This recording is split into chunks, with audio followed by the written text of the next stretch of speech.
सर्वधर्मान् परित्यज्य मामेकं शरणं व्रज। इंद्रियाणां हि चरतां यन्मनो अनुविधीयते तदस्य हरति प्रज्ञां वायुर्नावम् इवाम्भसि।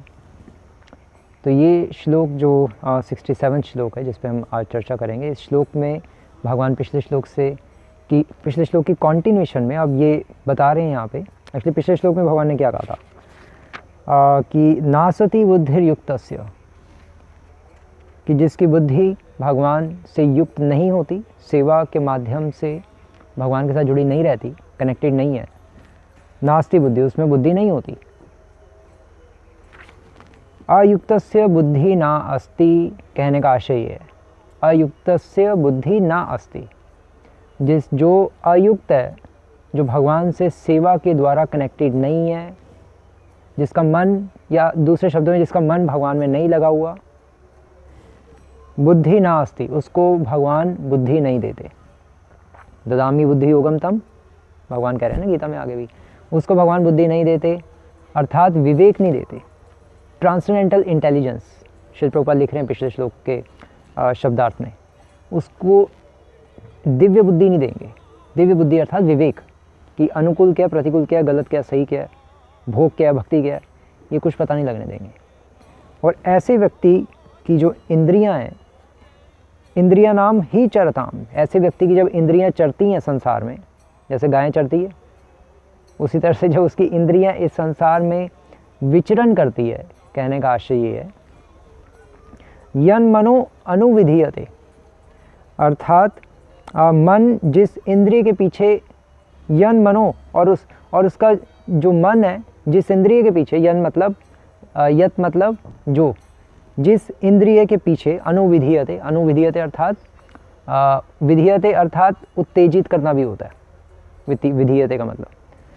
तो वो जो इंद्रियां हैं वो उसके मन को उत्तेजित करके अपने पीछे लगा लेती है, अनुविधीयते, अनुसरण, अपने पीछे लगा लेती है कि आ जा, ये देख इधर इतनी अच्छी फॉर एग्जांपल गोलगप्पे मिल रहे हैं, या इतनी अच्छी मूवी चल रही है, इंद्रियां दिखाएगी और मन को वो साथ में ले लेगी, क्योंकि मन तो अनकंट्रोल्ड ही है। क्यों अनकंट्रोल्ड है? क्योंकि उसका मन भगवान में नहीं लगा हुआ, और भगवान में नहीं लगा हुआ, क्यों नहीं लगा हुआ? क्योंकि वो भगवान की सेवा नहीं कर रहा। सेवा नहीं करेगा तो भगवान में कैसे लगेगा? और फिर ऐसे व्यक्ति की जो इंद्रियां हैं वो उसके मन को अपने पीछे लगा लेती हैं, अनुविधीयते। तदस्य हरति प्रज्ञाम, और फिर कहने का आशय, तद मतलब वही इंद्रिय, तत् मतलब वही इंद्रिय, अस्य हरति प्रज्ञाम, उसकी बुद्धि का हरति, हरण कर लेती है। बुद्धि मतलब प्रज्ञाम, जो उसका जो श्रील प्रभुपाद के देख रहे हैं, प्रज्ञा अर्थात बुद्धि को, उसकी बुद्धि को, जो बुद्धि उसकी जो भगवान में लगनी थी उसका उसने हरण कर लिया, क्योंकि उसने भगवान में नहीं लगाया, तो ऐसी बुद्धि वो ले गई। हम अगर बुद्धि को भगवान की सेवा में नहीं लगाएंगे तो क्या होगा? तो फिर जो हमारी इंद्रियां हैं वो हमें संसार में ढकेल देंगी, हमारे मन और बुद्धि को, और वही हुआ। और किस तरह से? वायु नावम अवाम्भसी, जिस तरह से वायु, प्रचंड वायु होती है, वो नाव को, जो पानी के ऊपर बह रही होती है, उसको भा के ले जाती है। और उसी तरह से एक्चुअली जो नाव भूमि के ऊपर खड़ी होती है उसको नहीं हवा भा के लेके जाती, जो पानी के ऊपर बह रही होती है उसको भा के ले जाती है प्रचंड वायु। क्यों? वो पानी जो है उसकी तुलना किससे की गई है? उसकी तुलना की गई है अनकंट्रोल्ड माइंड से। हमारा जो भागता हुआ मन है उसको पानी के ऊपर, पानी से तुलना की गई है। ये पानी भाग रहा है ना, और उसके ऊपर फिर नाव को भी भगा के वायु आसानी से ले जाती है। उसी तरह से लेकिन जो भूमि के ऊपर खड़ी होती है नाव, उसको थोड़ा ना हवा बहा के ले जाएगी, उसको क्या करेगी? वो तो भूमि पे खड़ी है। जो भूमि पे खड़ी है नाव, भूमि पे खड़े रहने का अर्थ है कंट्रोल्ड माइंड, जिसका मन नियंत्रित है, उसको हवा नहीं बहा के लेके जाएगी, उसकी इंद्रियां नहीं उसको खींच के ले जाएंगी। जिसका मन अनियंत्रित है, उसकी इंद्रियां और मन उसकी बुद्धि को हर लेंगी और उसको बहा के ले जाएंगी। इसलिए पॉइंट ये है, श्रील प्रभुपाद इसके तात्पर्य में लिख रहे हैं कि यदि समस्त इंद्रियां भगवान की सेवा में नहीं लगी रहेंगी, और यदि इनमें से एक इंद्रिय भी अपनी तृप्ति में लगी रही, मान लो आपने सोचा कि मेरा तो सारी इंद्रियां कंट्रोल्ड हैं और सब भगवान की सेवा में लगी हुई हैं, मैं आँख से रोज़ भगवान के दर्शन करता हूँ, नाक से भगवान के फूल सूंघता हूँ, कान से भगवान का कीर्तन सुनता हूँ, जीवा से भगवान का प्रसाद खाता हूँ, हाथ से भक्तों को गले लगाता हूँ, स्पर्श। लेकिन आपने फिर कभी सोचा चलो अब सारी इंद्रियों कंट्रोल ही है, ठीक है, अब एक बार कुछ गंदी चीज़ देख लेता हूँ फेसबुक पे या इंटरनेट पे।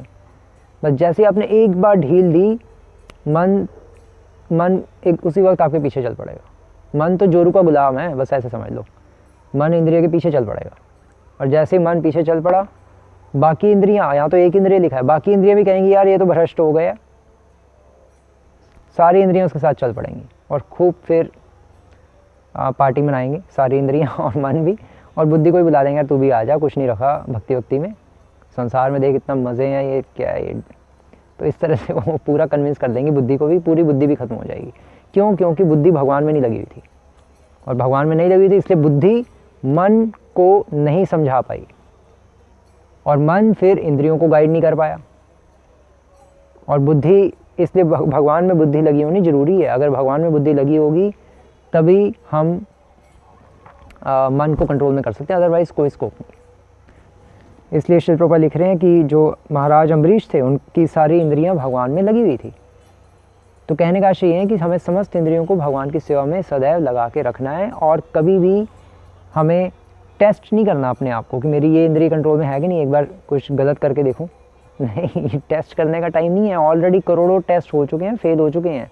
टेस्ट जब माया करेगी तब करेगी, हमें खुद को नहीं अपने आप को एग्जामिन करते रहना चाहिए, और पंगे नहीं लेने चाहिए माया से। पॉइंट ये है कि नहीं मुझे तो कुछ नहीं होगा, अब तो मैं प्योर हो गया हूँ। कोई प्योर नहीं, इतना आसान नहीं है प्योर होना। और अगर प्योर हो भी गए तब भी मन से, इंद्रियों से पंगे नहीं लेने चाहिए, इंद्रिय विषयों से, सेंस ऑब्जेक्ट से पंगे नहीं ले सकते हम। तभी तो श्रील प्रभुपाद लिख रहे हैं कि श्री रूप गोस्वामी भी एस्केप कर गए इस मटेरियल वर्ल्ड से। रूप गोस्वामी बच के निकल गए संसार से।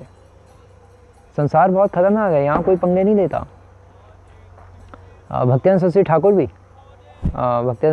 भी एक्चुअली हमेशा जब वो लेक्चर करते थे तो हमेशा वो अपने बीच में पर्दा होता था उनके, इधर पुरुष होते थे उधर स्त्रियाँ होती थी, वो पुरुषों के सामने बैठ के करते थे।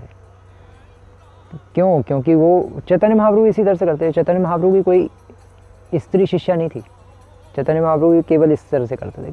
क्यों? वो सब ये बता रहे थे कि मन बहुत खतरनाक है, मन पे भरोसा नहीं किया जा सकता।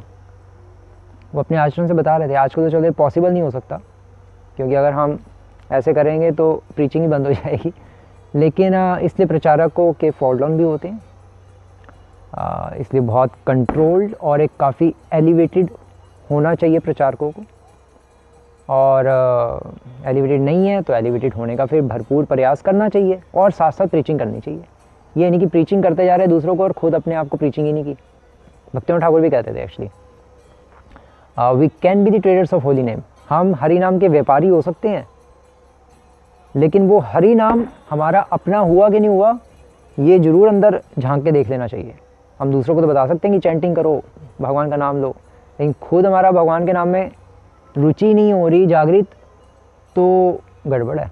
और रुचि नहीं जागृत हो रही उसकी भी चलो कोई प्रॉब्लम नहीं है, भगवान माफ़ कर देंगे, करोड़ों जन्मों से हम माया में हैं।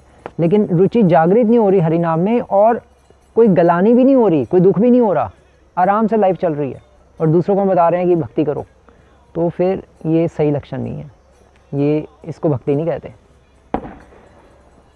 तो बस ये भगवान यहाँ पर बता रहे हैं कि हमें सदैव भगवान से जुड़ के रहना चाहिए सेवा के द्वारा, अदरवाइज़ हमारी बुद्धि अनकंट्रोल्ड, बुद्धि हमारी फिर गाइड ही नहीं कर पाएगी अनकंट्रोल्ड माइंड को, और बस फिर हम संसार में खिंच जाएंगे। ये श्लोक का आशय है। हरे कृष्णा। श्रील प्रभुपाद की